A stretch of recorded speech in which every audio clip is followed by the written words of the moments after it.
Mesopotamia, the cradle of civilization.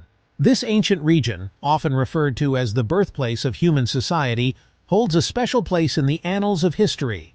The land between two rivers, the Tigris and Euphrates, flowing majestically, provided the lifeblood for the civilizations that flourished here. This is the literal meaning of Mesopotamia, a fertile crescent nestled between the Tigris and Euphrates rivers. This land was not just fertile in terms of agriculture, but also in ideas, culture, and innovation. This region, in present-day Iraq, was the birthplace of some of the world's earliest civilizations. Here, the seeds of human progress were sown, leading to the development of writing, law, and urbanization. It was a land of innovation and advancement, where agriculture flourished and cities first arose. The ingenuity of its people led to the creation of irrigation systems, which transformed the arid landscape into a thriving agricultural hub. The Sumerians, Akkadians, and Assyrians all left their mark on this ancient land. Each of these civilizations contributed to the rich tapestry of Mesopotamian history, with their own unique advancements and cultural achievements. Among these powerful empires, a new city-state would emerge, destined for greatness: Babylon. This city would become a symbol of human ambition and the quest for power. Babylon was initially an insignificant city-state, a small player in the grand theater of Mesopotamian politics. Its early days were humble, with little indication of the grandeur that was to come. Little did anyone know that this humble city would rise to become the capital of a mighty empire, its name synonymous with power, wealth, and cultural achievement. Babylon's rise was marked by architectural marvels, such as the Hanging Gardens, and advancements in law and governance. The story of Babylon is one of ambition, innovation, and ultimately, of the cyclical nature of empires. It serves as a reminder of the impermanence of human achievements and the enduring legacy of those who came before us. In the 20th century BC, a new power emerged in Mesopotamia. A dynasty of Amorite kings took control of Babylon. The Amorites were a Semitic-speaking people who had migrated to Mesopotamia from the west. Under their rule, Babylon began its ascent to prominence. This first dynasty of Babylon marked a turning point in the city's fortunes. The most significant ruler of this dynasty was Hammurabi.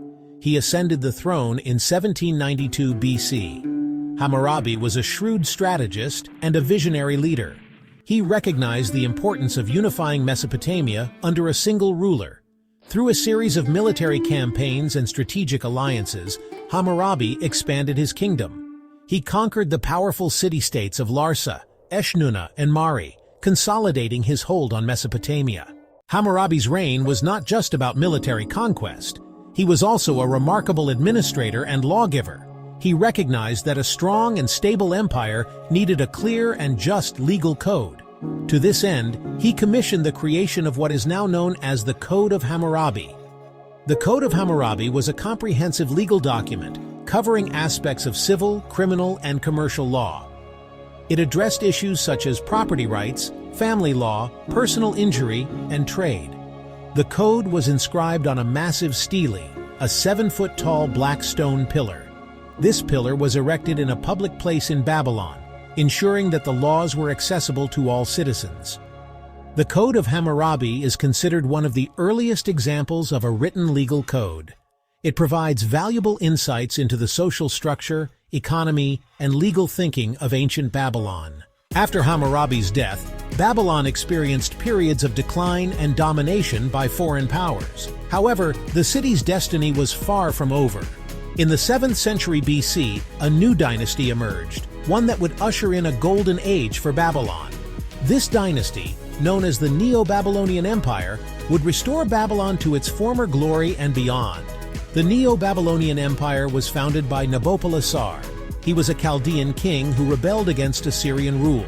The Assyrians had been the dominant power in Mesopotamia for centuries, but their empire was weakening. Nabopolassar seized this opportunity to assert Babylonian independence. He succeeded in driving the Assyrians out of Babylon and laying the foundation for a new empire. Section 5. Nebuchadnezzar II, the Builder King. Nebuchadnezzar II inherited a powerful kingdom from his father, Nabopolassar. His father had already laid the foundation for a strong and expansive empire, but Nebuchadnezzar took it to new heights. He would become the most famous of the Neo-Babylonian kings, known not only for his military conquests, but also for his grand architectural projects and cultural advancements. His reign, from 605 to 562 BC, marked the zenith of Babylonian power and splendor. During this period, Babylon became a center of art, culture, and learning. Nebuchadnezzar II was a ruthless military leader. His campaigns were marked by strategic brilliance and relentless ambition. He expanded the Babylonian Empire, conquering Jerusalem, Tyre, and other cities. These conquests not only increased the empire's wealth, but also its influence over the region. He was also a great patron of the arts and architecture. His support for artists and architects led to a flourishing of creativity and innovation. He embarked on an ambitious building program, transforming Babylon into one of the most magnificent cities the world had ever seen. His vision was to create a city that would be remembered for its beauty and grandeur. Under Nebuchadnezzar's rule, Babylon's walls were rebuilt and fortified, making the city virtually impregnable. These walls were not just defensive structures, but also symbols of the city's strength and resilience. He constructed magnificent palaces, temples, and public buildings. Each structure was designed to reflect the glory and power of his reign.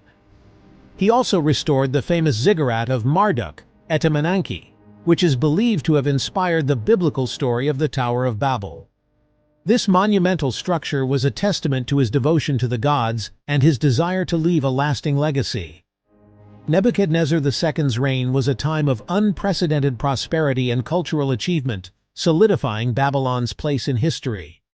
The city became a melting pot of different cultures, ideas, and traditions, making it a beacon of civilization in the ancient world. Scholars and intellectuals from all over the empire gathered in Babylon, contributing to advancements in science, mathematics, and literature. The city's libraries and schools became renowned centers of learning. Festivals and religious ceremonies were held with great pomp and splendor, reflecting the city's rich cultural and spiritual life.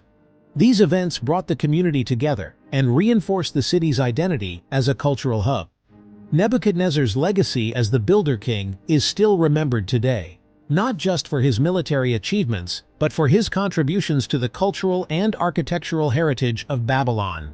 His vision and ambition transformed Babylon into a city that would be remembered for millennia.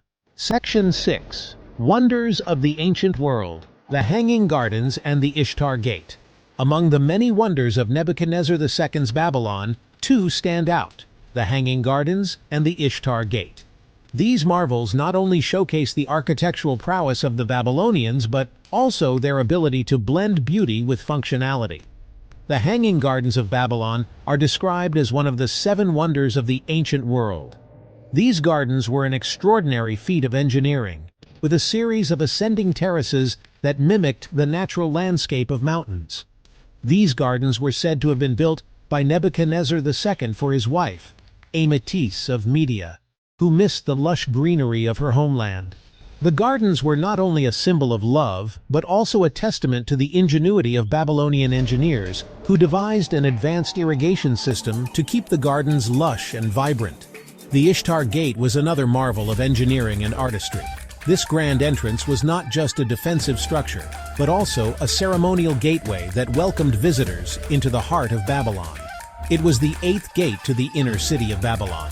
Standing tall and majestic, it served as a powerful symbol of the city's might and grandeur. Named after Ishtar, the goddess of love and war, the gate was a masterpiece of glazed brickwork, adorned with images of lions, dragons, and bulls. These intricate designs were not only decorative, but also held symbolic meanings, representing the strength and protection of the city. The gate's processional way, leading into the heart of the city, was equally impressive, lined with walls decorated with glazed bricks depicting lions. This pathway was used for ceremonial purposes, adding to the grandeur and significance of the Ishtar Gate. The combination of the Hanging Gardens and the Ishtar Gate truly exemplifies the splendor and innovation of ancient Babylon. Section 7. The Fall of Babylon, a city sacked. Despite its grandeur and might, the Neo-Babylonian Empire was relatively short-lived. In 539 BC, Babylon fell to the Persian king Cyrus the Great. The Persians, under Cyrus's leadership, had emerged as a major power in the region. Cyrus's conquest of Babylon marked the end of the Neo-Babylonian Empire and the beginning of Persian rule in Mesopotamia. The fall of Babylon was a momentous event in ancient history. The city, once thought to be invincible, had been conquered. The Persians, under Cyrus's rule, were surprisingly tolerant of the Babylonians. They allowed the exiled Jews to return to their homeland. However, Babylon's status as the center of power in the region had come to an end. Section 8. Legacy of Babylon, Echoes in Time. The fall of Babylon did not erase its legacy. The city's influence continued to resonate long after its political demise. The Code of Hammurabi, for instance, influenced legal systems for centuries. The city's architectural achievements, particularly the Hanging Gardens, continued to inspire awe and wonder. Babylon, in many ways, transcended its physical existence. It became a symbol of power, luxury, and excess in literature and art. The city's name became synonymous with decadence and corruption. Even today, Babylon continues to capture the imagination, a testament to its enduring legacy. Section 9. Rediscovering Babylon, Uncovering the Past. In the 19th century, archaeologists began excavating the ruins of Babylon. Their discoveries confirmed the city's grandeur and provided invaluable insights into its history and culture. They unearthed the remains of palaces, temples, and the Ishtar Gate, its glazed brickwork still vibrant after millennia. The rediscovery of Babylon reignited interest in this ancient civilization. It provided tangible evidence of a civilization that had long been relegated to the realm of myth and legend. Today, the site of Babylon is a UNESCO World Heritage Site. It stands as a reminder of the enduring power of human ingenuity and the cyclical nature of civilizations.